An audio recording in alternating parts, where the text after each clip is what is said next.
اچھی بھلی بچی گھر سے گئی تھی اسکول, اور پھر ہسبینڈ بھی ہی واز آل گڈ, اور وہ گئے ہیں, اور کیونکہ وہ ینگ تھے تو اس ایج میں ایک دم سے جو ایسا کارڈیک اریسٹ ہوتا ہے وہ پھر it was really fatal and he couldn't make it.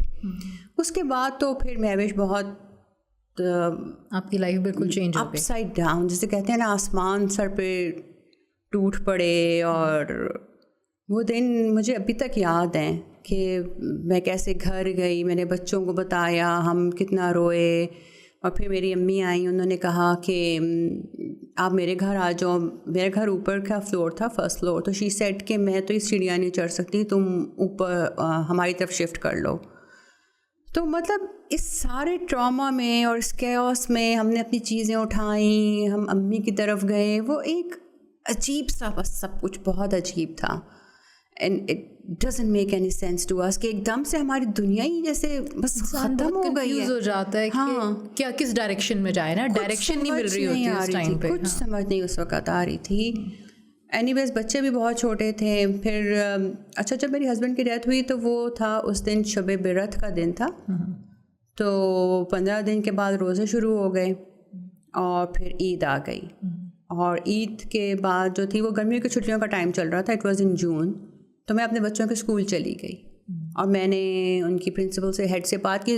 Obviously she knew می کہ یہ آتی ہیں اور پیرنٹ ہیں. تو میں نے ان کو بتایا کہ یہ ہمارے ساتھ ہو گیا ہے, یہ ٹریجڈی ہو گئی ہے, and I need a job. کیونکہ I felt very insecure although my parents were pretty well of.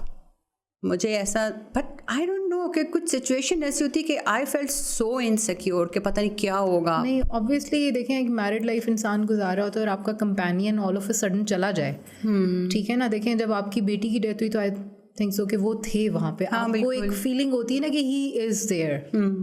Financial آپ کو نہیں لگتا, ہاں فائنینشیل ہٹ بھی نہیں لگتی, اور پھر آپ کو یہ پتا ہوتا ہے کہ دو لوگ ایک دوسرے کے ساتھ ہیں ایز اے کمپینین. تو مگر جب وہ کمپینین چلا جاتا ہے تو پھر لائف وہ تو اسکیٹر سی ہو جاتی ہے. وہ اس کا اپنا ایک علیحدہ ایک کیا ٹریجڈی ہے اور اس کا ایک ٹراما ہے.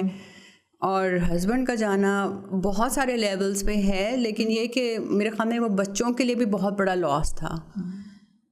تو خیر میں کیونکہ ایک فادر کی اپنی ایک جگہ ہوتی ہے. بالکل بالکل. بہت ساری چیزوں میں مہوش, بہت ساری چیزوں میں میں نے بہت چیزوں میں فیل کیا ہے کہ, اور اس سارے پروسیس سے میں نے ایک بات یہ ضرور سیکھی ہے کہ ہمیں اپنی بیٹیوں کو پڑھانا چاہیے اور ہمیں انہیں سکھانا چاہیے, اور they should be fully skilled and educated. ورنہ ہمارا مائنڈ سیٹ یہی ہوتا ہے. جیسے میرے پیرنٹس سے بڑے کنزرویٹو تھے, ان کا یہی تھا بس ٹھیک ہے پڑھا کے کیا کرنا ہے اور سیکھ کے کیا کرنا ہے. لیکن جب میں ایسی پریکٹیکل لائف میں آئی ہوں, میں نے گاڑی اپنے ہسبینڈ کی بیچی ہے, اور میں نے بہت ساری چیزیں ایسی لرن کی ہیں, اور ہم وہاں پر بالکل ہی بدو از دا رائٹ ورڈ کہ ہمیں پتہ ہی نہیں ہوتا کہ بھائی کرنا کیا ہے.